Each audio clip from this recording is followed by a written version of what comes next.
Irmãos queridos, nós vamos abrir a palavra de Deus na segunda carta do apóstolo Paulo a Timóteo. Segunda carta do apóstolo Paulo a Timóteo, capítulo 3. Capítulo 3.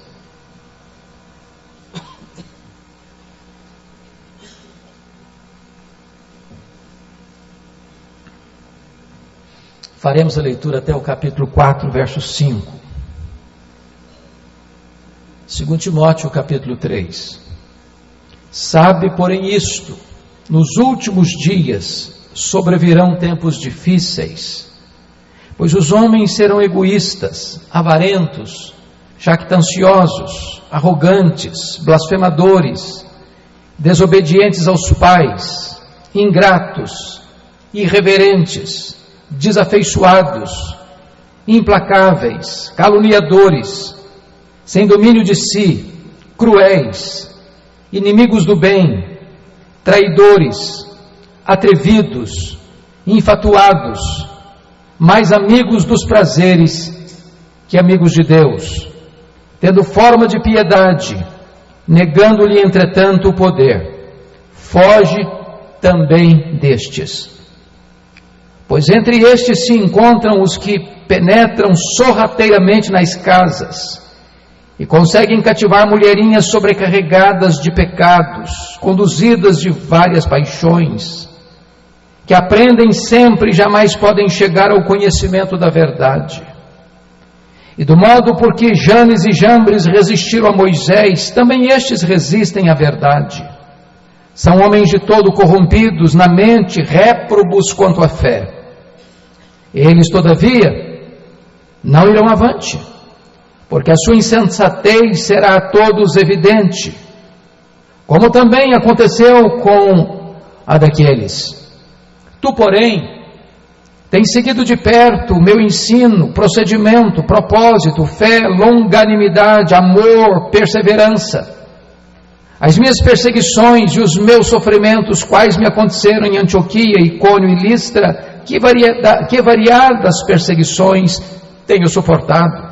De todas, entretanto, me livrou o Senhor. Ora, todos quantos querem viver piedosamente em Cristo serão perseguidos. Mas os homens perversos e impostores irão de mal a pior, enganando e sendo enganados. Tu, porém, permanece naquilo que aprendeste, de que foste inteirado, sabendo de quem o aprendeste, que desde a infância sabes as sagradas letras, que podem tornar-te sábio para a salvação pela fé em Cristo Jesus. Toda a Escritura é inspirada por Deus e útil para o ensino, para a repreensão, para a correção, para a educação na justiça, a fim de que o homem de Deus seja perfeito e perfeitamente habilitado para toda boa obra. Conjuro-te perante Deus e Cristo Jesus, que há de julgar vivos e mortos, pela sua manifestação e pelo seu reino. Prega a palavra, insta, quer seja oportuno, quer não, corrige, repreende, exorta, com toda longanimidade e doutrina. Pois haverá tempo em que não suportarão a sã doutrina, pelo contrário, cercar-se-ão de mestres segundo as suas próprias cobiças, como que sentindo coceira nos ouvidos, e se recusarão a dar ouvidos à verdade, entregando-se às fábulas. Tu, porém, se sóbrio em todas as coisas, suporta as aflições, faz o trabalho de um evangelista, cumpre cabalmente o teu ministério. Amém. O tema que eu vou trabalhar nesta noite é como enfrentar o fim dos tempos vitoriosamente. Irmãos amados, todos vocês sabem que esta carta foi a última carta que Paulo escreveu. E Paulo escreveu esta carta de sua segunda prisão em Roma, já na véspera do seu martírio. Ele tinha plena consciência de que ele já estava com a sua sentença definida, selada. Ele iria para o cadafalso, ele iria ser degolado. E o grande problema é que esta segunda prisão, diferente da primeira, tinha como pano de fundo não o zelo religioso, mas a perseguição política. O que estava por trás dessa prisão não era mais a religião judaica, era o próprio Império Romano.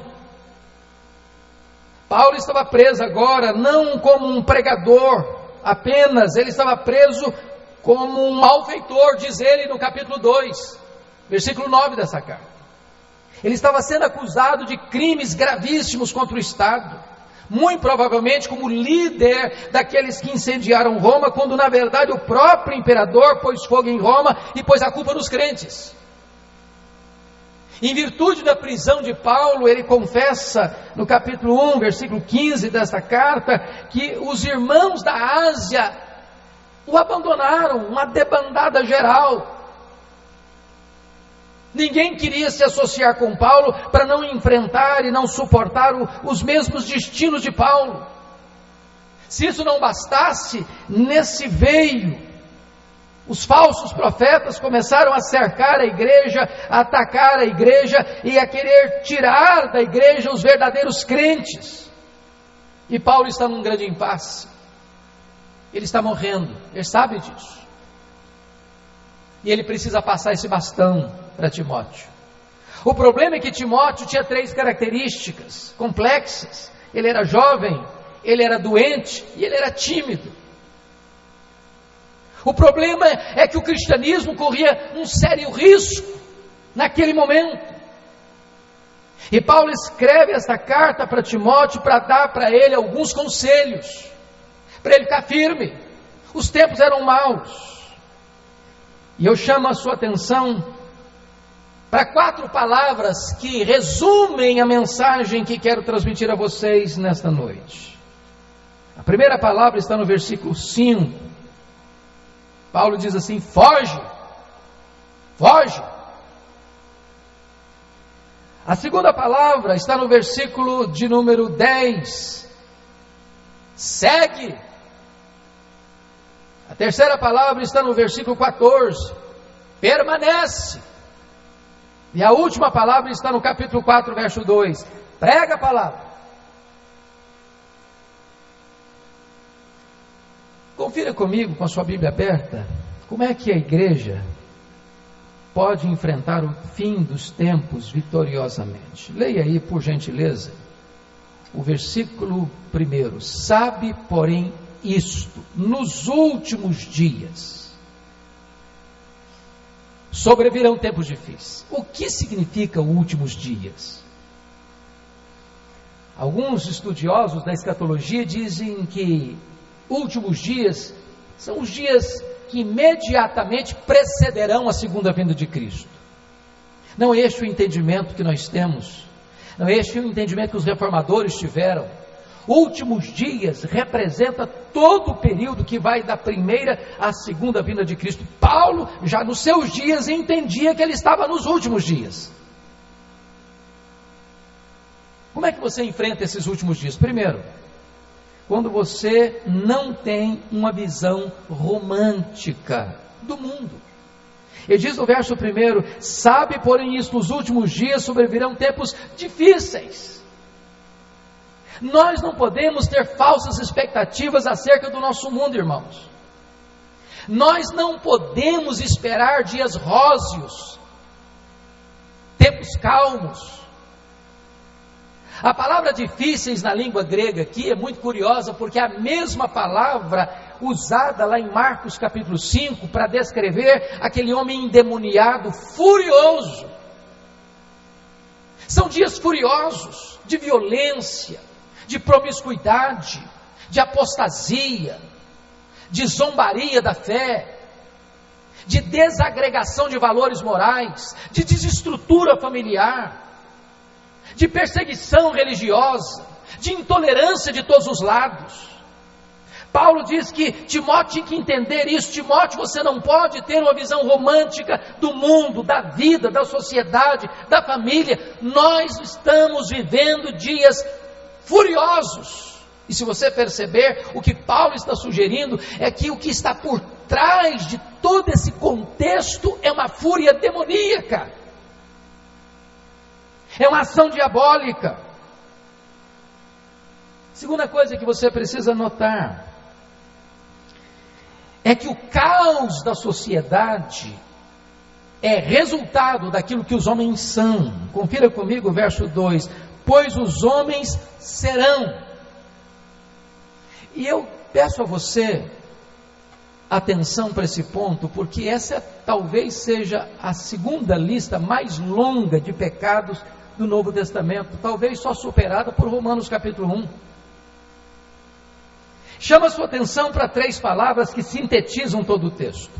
Primeiramente, olha as 2 primeiras: pois os homens serão egoístas, avarentos, e no final da lista, lá no versículo de número 4, ele diz: mais amigos dos prazeres que amigos de Deus. Por que eu chamo sua atenção para essas palavras? Porque na língua grega elas são palavras de destaque. Primeira palavra que aparece aí, egoísta, é philautos. Vocês sabem que a palavra amor no grego, a palavra filia, amor. Philautos é o cara que gosta dele mesmo, acima de qualquer outra coisa.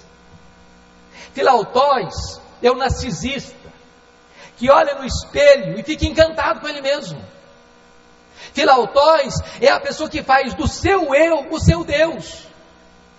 Philautos é a pessoa que se coloca acima dos outros e acima de Deus. O mundo gira em torno dele.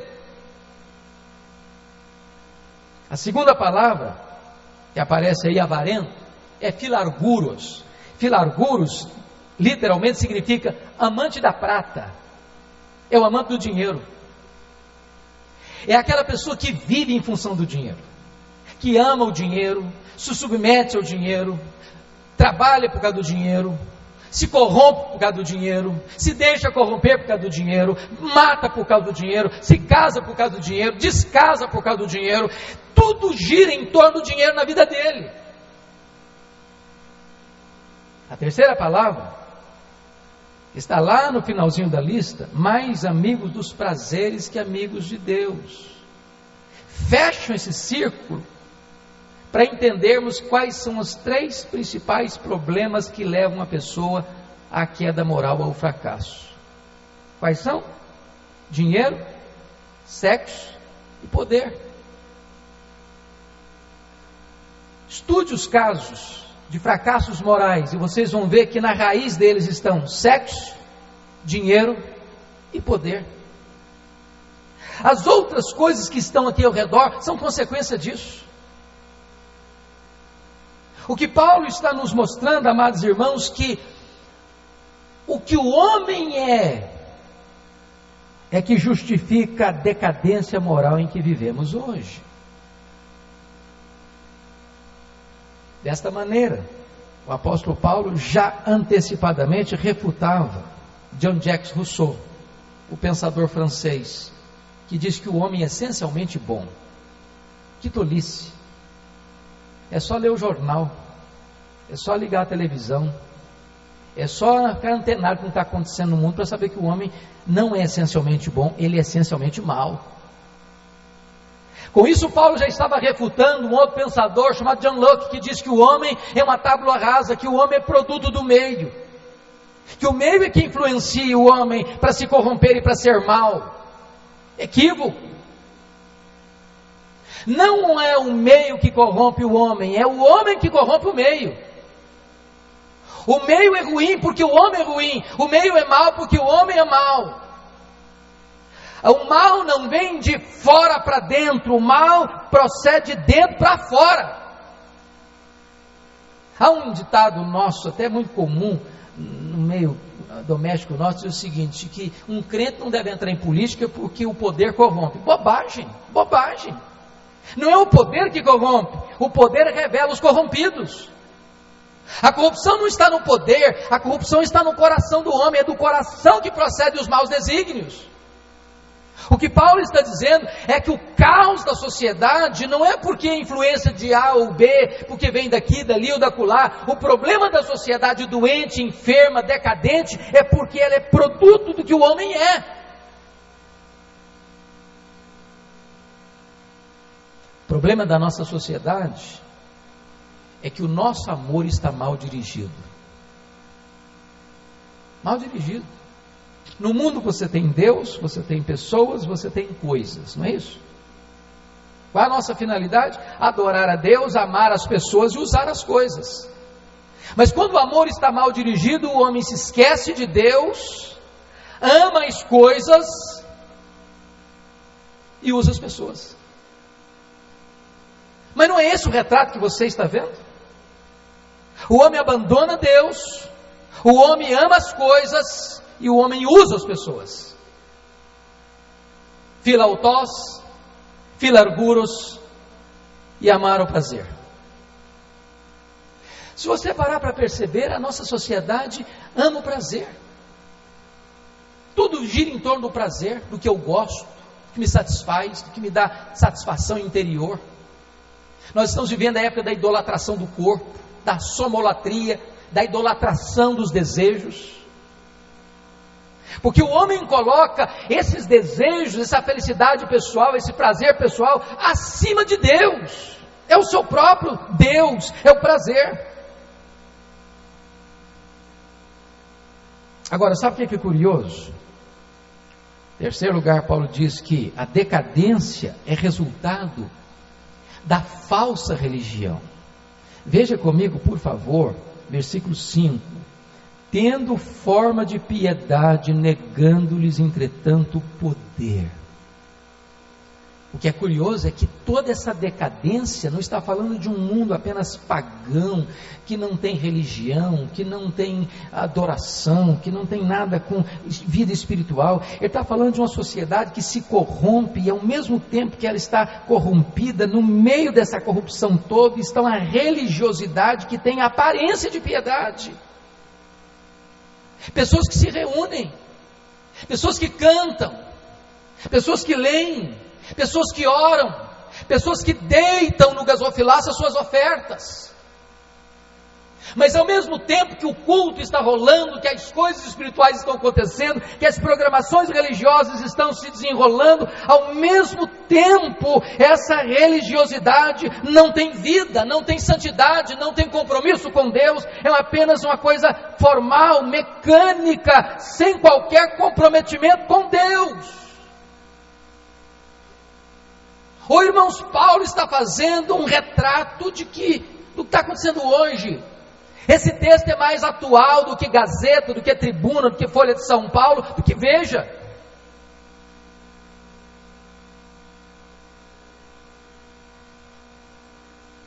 Se você perceber, o que Paulo está denunciando talvez é que a corrupção da sociedade tem a ver também com a religião que perdeu o poder de influência, que foi influenciada.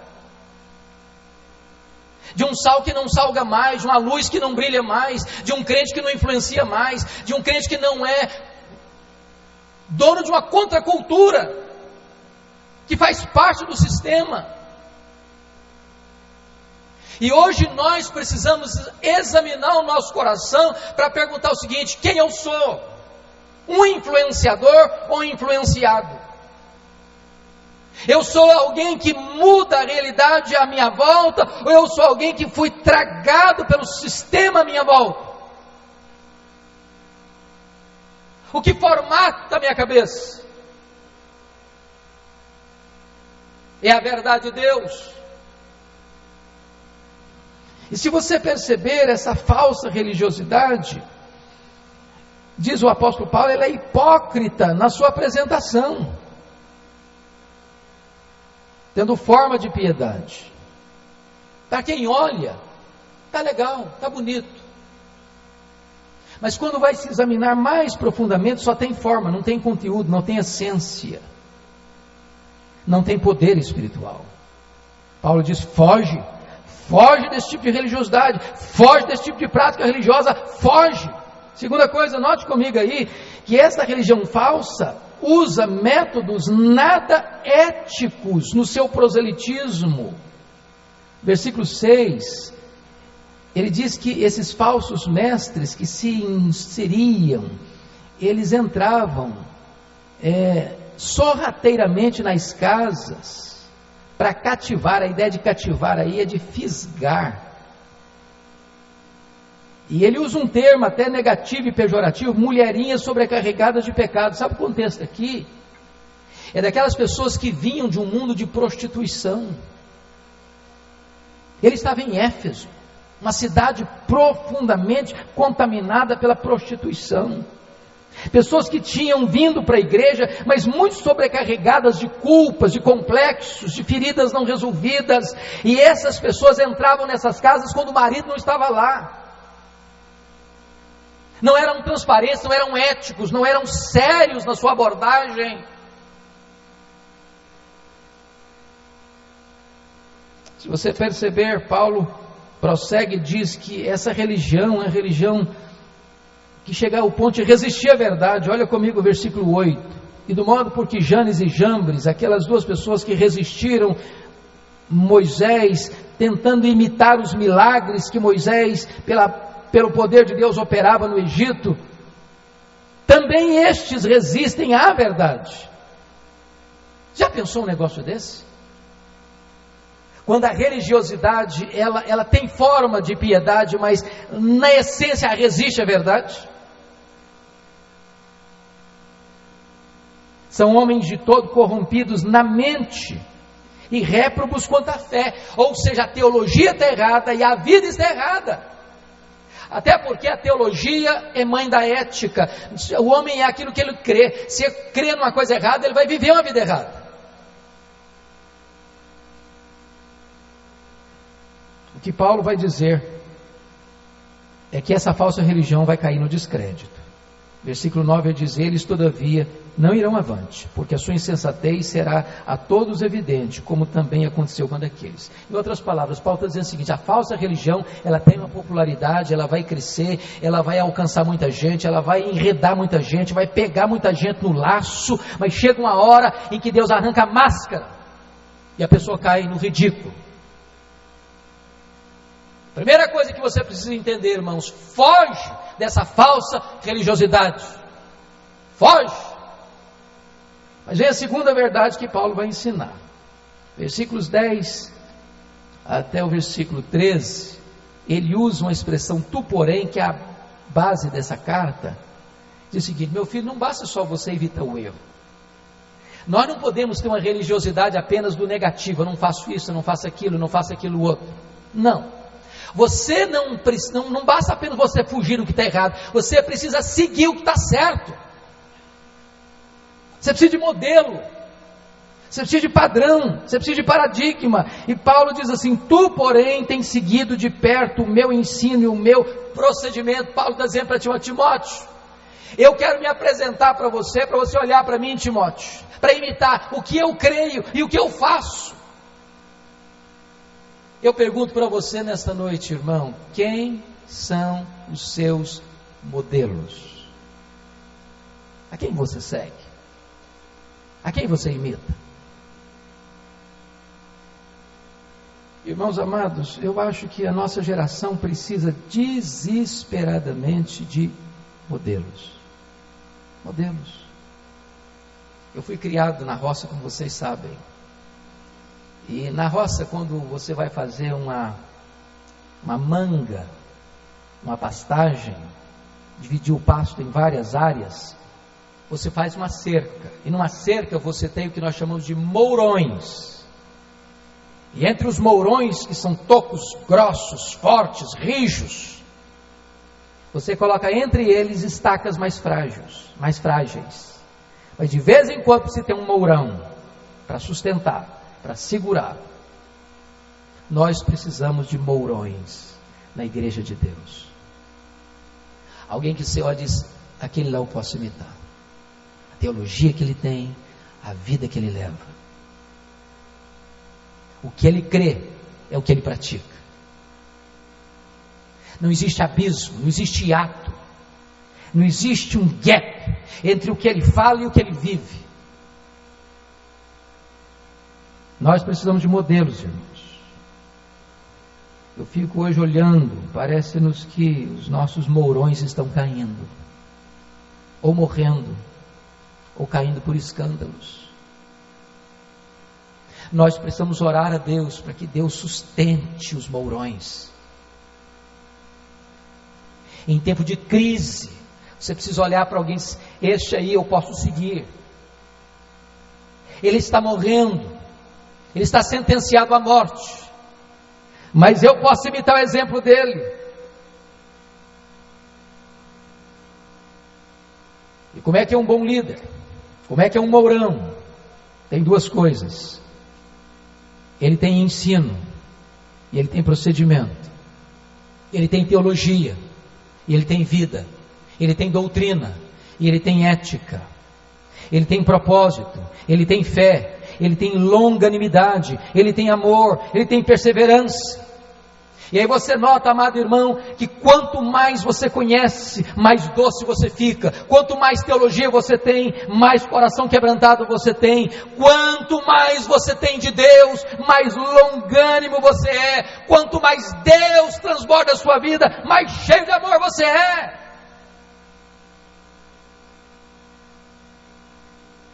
Como é que você sabe que é um mourão? É um líder.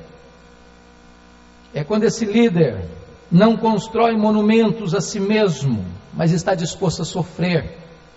Olha o verso 11: as minhas perseguições e os meus sofrimentos, quais me aconteceram em Antioquia, Icônio e Listra, que variadas perseguições tenho eu suportado. Eu fico olhando hoje os ícones da igreja brasileira, dá dó, dá dó, dá dó. Poucos tempos eu fui pregar numa determinada igreja, quando o pastor líder chegou, o povo se pôs de pé, os holofotes foram acendendo no corredor onde ele caminhava. Ele acabou de assentar, veio um garçom, gravata borboleta, com a bandeja de prata, com um chá quentinho para ele. E eu fiquei pensando em Paulo numa cadeia, sem uma capa velha para usar na hora do frio. Pessoas que têm glórias, que têm pompas, que têm aplausos, que têm luzes, que têm holofotes, mas que não são mourões, que não inspiram, que você não pode seguir, que você não pode imitar, porque estão construindo monumentos a si mesmos, buscando glórias para si mesmos, mas não estão prontos a sofrer pelo Evangelho. Pessoas que transformam o Evangelho num produto para o seu auto-enriquecimento, mas não querem enfrentar as lutas e adversidades do Evangelho. Nós precisamos de modelos.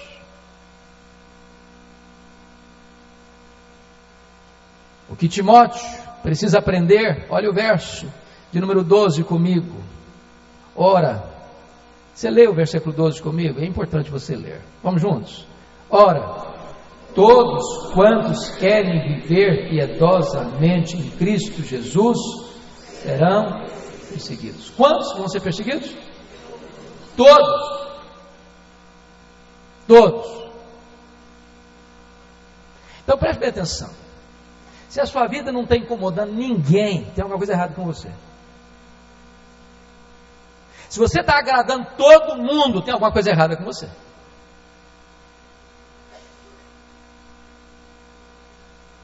Paulo está dizendo o seguinte: não pense que o tempo do fim será um tempo tranquilo, sereno, calmo. É luta, é oposição, é resistência.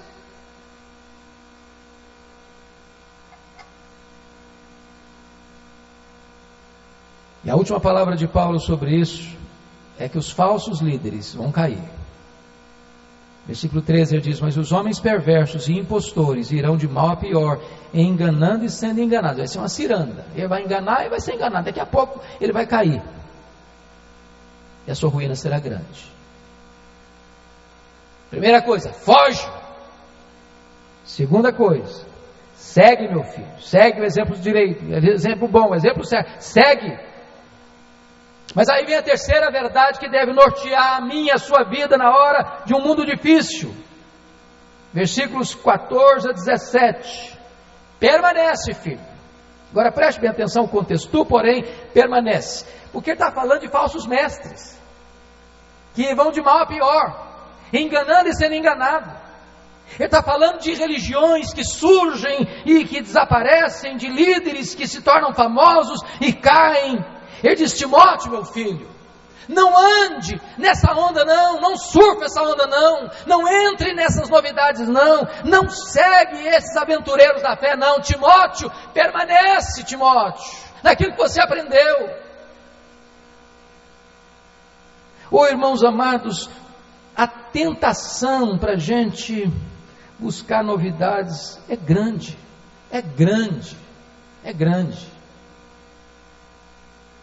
Sabe por quê? A heresia da Ibope. A heresia tem uma química com o coração do homem. As novidades atraem, as multidões afluem, aos borbotões. O cara abre uma porta da esquina e começa a pregar uma loucura, e enche.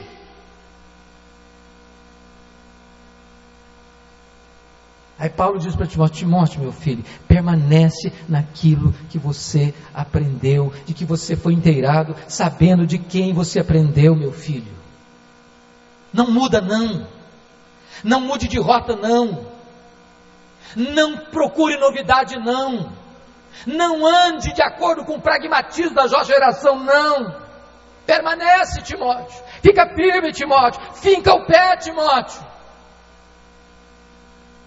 E ele vai nos ensinar, irmãos, algumas coisas maravilhosas aí. É que a palavra de Deus, olha por favor versículo 15, e que desde a infância sabes as sagradas letras que podem tornar-te sábio para a salvação pela fé em Cristo Jesus. Irmão, a Bíblia, a palavra de Deus, trata de uma matéria específica: salvação. É isso que a palavra de Deus traz para nós, salvação. É a palavra de Deus que mostra o mapa da salvação, e a salvação é pela fé em Cristo Jesus. Não é por sacrifício, não é por oferenda, não é por obras, não é por mérito, não é por outro caminho, não. É pela fé em Cristo Jesus, Timóteo. Essa é a velha mensagem, a mensagem da cruz. Fica nela, Timóteo. Não muda, Timóteo. Permanece, Timóteo.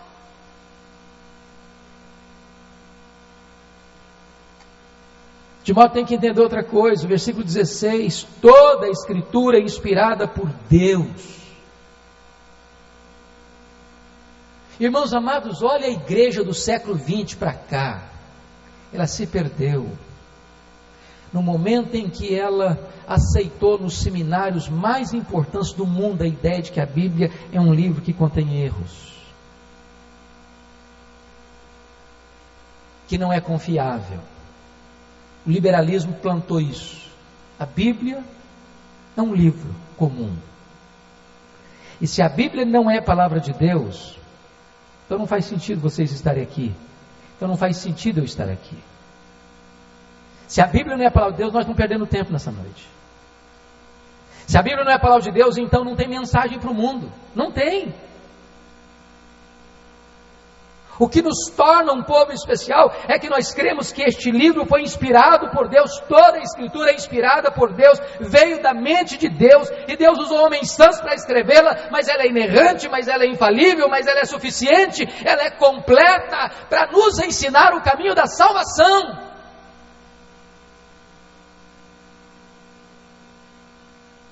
Quantas pessoas hoje, seguindo suas ideias, seus conceitos, seus valores, suas crendices,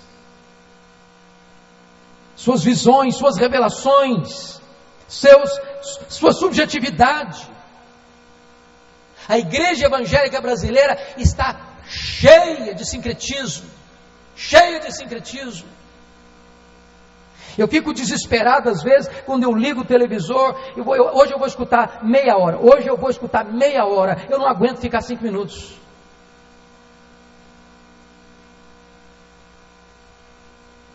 Tudo menos o Evangelho.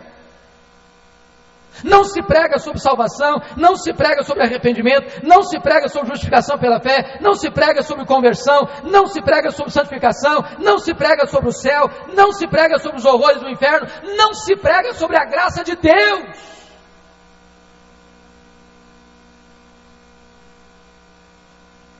E Paulo diz para Timóteo: filho, sabe como é que você vai enfrentar esse tempo do fim? Fica firme, permanece, meu filho, permanece na palavra, filho, permanece na palavra. Não muda não.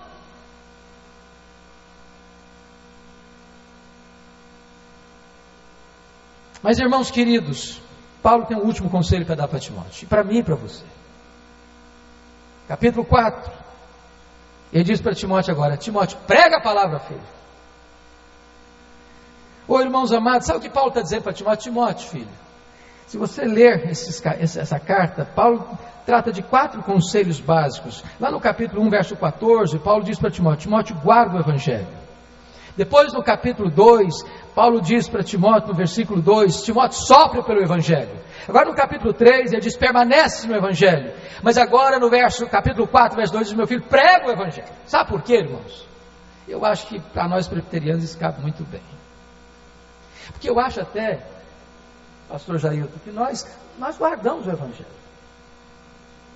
É verdade, nós guardamos, graças a Deus, irmãos, a igreja presbiteriana no Brasil é zelosa pela palavra. Mas tem hora que eu acho que a gente guarda tanto que chega a esconder a palavra. A gente guarda, esconde.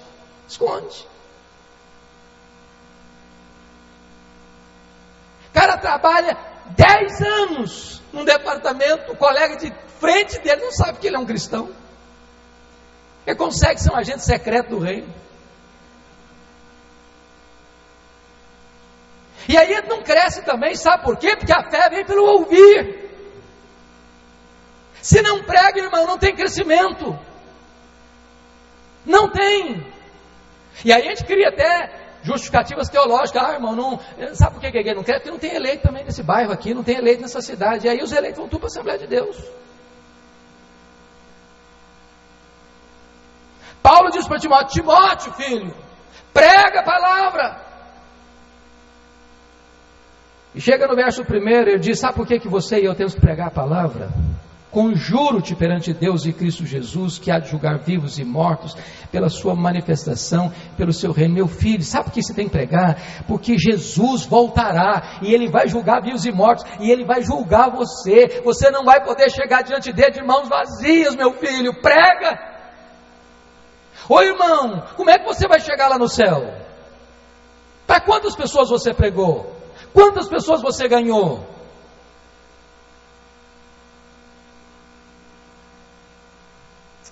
Para mim, uma das maiores tragédias que aconteceu esses séculos para cá, é que nós perdemos de vista aquela ideia que nós somos sacerdócio real, sacerdócio universal dos crentes. A gente acha que esse negócio de pregar é para pastor, só para pastor.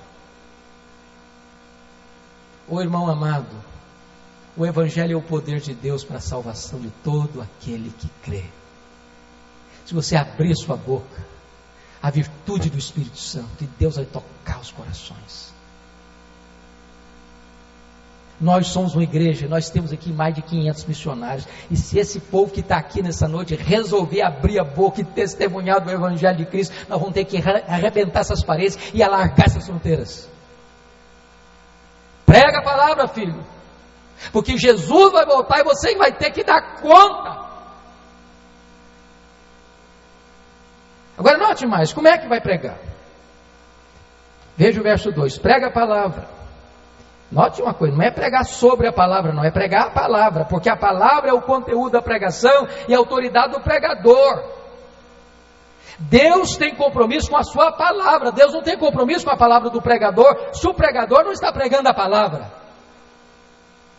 Mas de que maneira? Confira. Insta, quer seja oportuno, quer não. Nós somos muito politicamente corretos, sabe? A gente é cheio de dedos. A gente chega para a pessoa e fala: olha, se você me permitir, se não for incomodar, se você não ficar chateado comigo, se você deixar, olha, se eu não constranger você, se eu não for ofender a sua acessibilidade, se você me der uma licencinha, eu posso ler um versículo da Bíblia?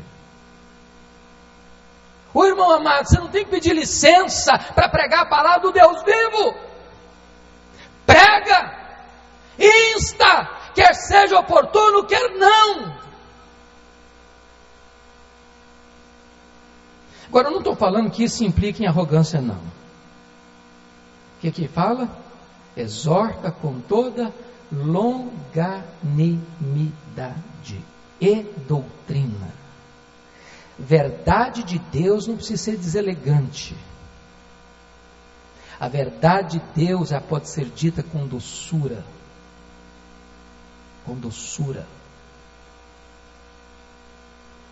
Deve ser dita com espírito de amor. Mas não só negue às pessoas a bênção de ouvir a verdade de Deus. Note mais. Paulo está dizendo para Timóteo outra coisa. Timóteo, meu filho, entenda isso. A pregação é uma obrigação sua, mas nunca pense você que a pregação vai ser popular. Nunca vai ser. Veja o verso 3 e 4 comigo. Pois haverá tempo em que não suportarão a sã doutrina. Pelo contrário, cercar-se-ão de mestres segundo as suas próprias cobiças, com que sentindo coceira nos ouvidos, se recusarão a dar ouvidos à verdade, entregando-se a fábulas. E aí você poderia perguntar, então não adianta pregar, se as pessoas não querem ouvir, se vão se entregar a fábulas, vão procurando falsos mestres. Prega, meu filho. Sabe por quê? Porque a palavra é uma espada de dois gumes. Ela traz salvação para aqueles que se arrependem e traz juízo para aquelas pessoas que não se arrependem. Prega. Não é popular mesmo não, as pessoas não querem mesmo não, as pessoas não gostam mesmo não, as pessoas não têm interesse mesmo não, as pessoas estão mortas, é verdade, nos seus delitos e pecados, mas Timóteo, prega a palavra.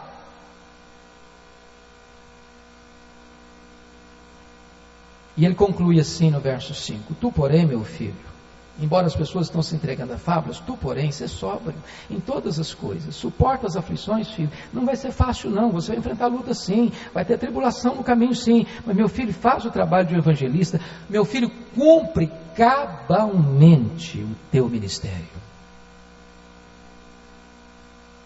Que Deus nos ajude, irmãos, a enfrentarmos os últimos dias, os últimos tempos, vitoriosamente, fugindo de uma religião falsa, seguindo os exemplos certos, permanecendo na palavra de Deus e pregando a palavra de Deus.